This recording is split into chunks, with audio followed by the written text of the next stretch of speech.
Garret from Garret's Guitar Lessons here, and today we're going through Lay Down Sally by Eric Clapton. Now this one isn't terribly difficult, but it is fast. So what makes this song hard is not what they're playing, but it's the speed in which they're playing it. Now there are two guitars, and both of them are kind of improvising, which makes it kind of tough to distill what to go through here. So what I kind of searched through the song and found what I thought repeated the most, and I'm going to be going through that today. So let's go through the intro with guitar 1. Here we go. Alright, now the way I'm going to be playing this is going to be with my second finger as like an A5 chord. Alright, now the big thing here is I'm using my second finger so my other fingers can kind of be doing all the bass movement below it. So I'm going to be hitting the A chord once, then second fret and open, and then second fret all on the 6th string right there. Now as far as the beat goes, it's going to go 1, 2, 3, 4. Alright, but the speed is pretty fast. 1. Now that second part that I did right there is the A5 chord twice, but this time I'm going to be going using my first finger on the 6th string, 2nd fret, third finger on the 6th string, 3rd fret, and then back to the 2nd fret on the 6th string. And that's it. A, second, open, second, A, second, third, second. Alright? 1, 2, 3, 4, and 2, 3, 4. Here we go.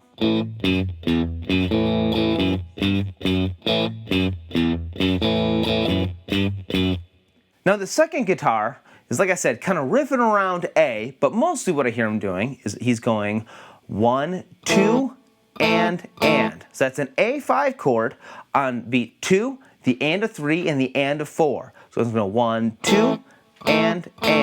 Now that little riff that I keep on hearing is going to be the 5th fret on the 4th string to an open on the 3rd string. Now they're the same note, but it's going to go 2 and 3 and. Go back to the 4th fret on the 4th string, 4, and then and is going to be on the 3rd string, 2nd fret.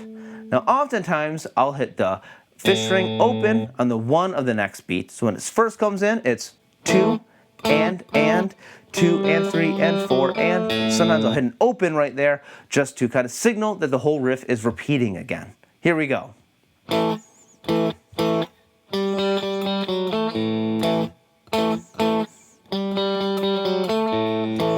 Now if that second finger is a little awkward for that guitar 1 part of the intro, you can use your first finger and your thumb and maybe your second finger to reach some of those notes. But I often find that it's pretty tough for some people to get used to using their thumb to actually fret a note and kind of move back and forth between our fingers and our thumb. So I thought the second finger there was a little bit easier and a little bit more universal. Next come the verses.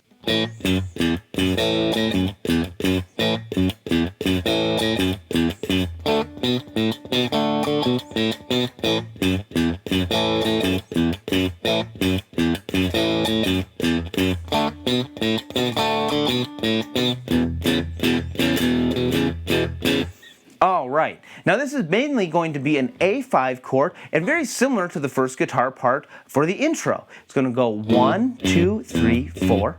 Awesome. That's with an A chord on my 1, 2, 3, 4 is going to be 2nd fret on the 6th string, open on the 6th string, and then back to the 2nd fret on the 6th string. Now instead of going up to the 3rd fret, it's basically the same bass notes right there, but we are kind of doing that kind of syncopated, or that those 2 ands in a row for that A5 the second time through the riff. So it's going to go 1, 2, 3, 4, and 2, 3, 4.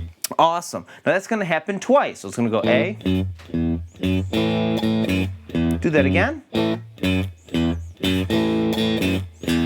Now we're going to a D5 next. Now for that D5, I'm again changing my fingers to make sure I can do some bass note stuff on the bottom. So this is going to be my second finger on the 3rd string, 2nd fret, my third finger on the 3rd fret, 2nd string. Now that's going to leave my first finger open to basically do the same thing, but now everything up a string. So it's going to go D5, 2nd fret on the 5th string, open on the 5th string, 2nd fret, and then and 2, 3, 4, or 2nd, open, 2nd. Now that's only going to happen once for the D. Then we're going to go back to the A riff and do that twice. 2, 3, 4, and 2, 3, 4. Back to the D riff again, only once again. This time I'm going to be going to an E5. This one's just with my one finger on it. We're going to be kind of doing like a blues boogie over this. 1, 2, 3, 4, and 2, 3, 4. All I'm doing is I'm switching back and forth between second fret on the fifth string and fourth fret on the fifth string. 1, 2, 3, 4. Then for the two ands, that syncopated part, I'm going to be going up, up, both on just the second fret, and then start that 2, 3, 4 right there. Awesome. So here's the verse as a whole.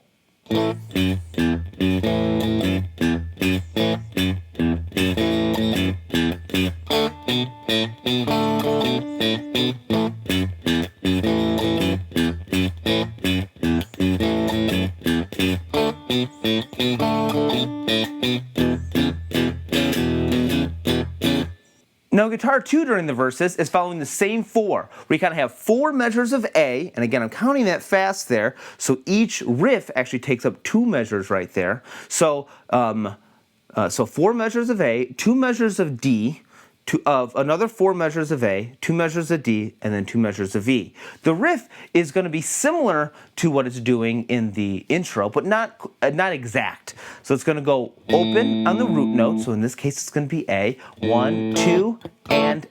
So very close to what we do in the intro. And then after that it's going to go and 2, 3, 4. So kind of very similar to what we just saw on that E chord on guitar 1. So it's going to go 1, 2, and 2, 3, 4, moving between the second fret and fourth fret on the fourth string. And again, that's going to be 2 measures right there for the full riff. So we're going to do that twice. 1, 2, and 2, 3, 4. 1, 2, and. Now it's going to be the same thing, only this time I'm going to be moving to D. So it's going to be D is now my root note, chord. So that's going to be root note, chord, and 2, 3, 4. Same thing, only now my first finger and fourth finger are kind of dancing between the second fret on the third string and fourth fret on the third string. Back to the A riff, the exact same thing. This time we're just going to do it twice.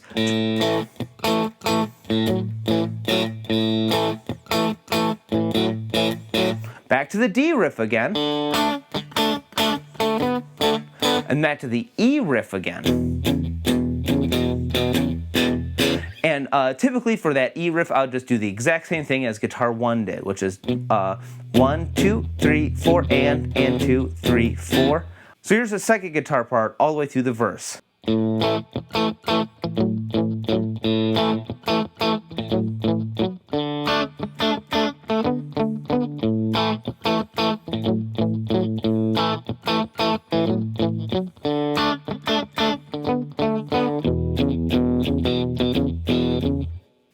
Now for the chorus, there wasn't too much distinction between the two guitar parts. So I'm just going to lump them in together as doing the same thing. So it's going to be going 1, 2, 3, 4. This is over an A chord, and my kind of doing that same boogie that I was doing before for that verse. Second fret on the fourth string, fourth fret. 1, 2, 3, 4, and 2, 3, 4. So this is going to be and then the other and, both on the second fret right there. So 1, 2, 3, 4, and 2, 3, 4. Right to a D where we do the exact same thing. 1, 2, 3, 4, 1, and 2, 3, 4. And then to an E, same exact thing. 1, 2, 3, 4, and 2, 3, 4. To an A, 1, 2, 3, 4, and then I kind of hear that same intro riff come in again, where everything will then start repeating. Now again, these are pretty fast, so it's going to be A for 2 measures, D for 2 measures, E for 2 measures, and A for 2 measures. So let's hear the chorus part all together.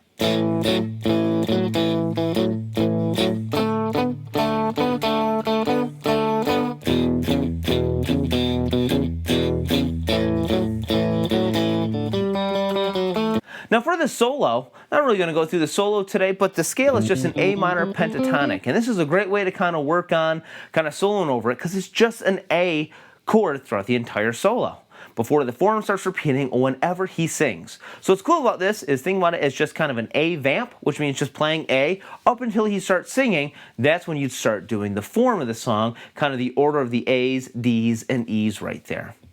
Thanks for watching. If you have any questions or comments, be sure to leave them in the comment section below. Be sure to like, subscribe, and share. And check out Garret'sGuitarLessons.com for more free lessons, resources, and even a tab of everything I went through today. Thanks so much, and see you next time.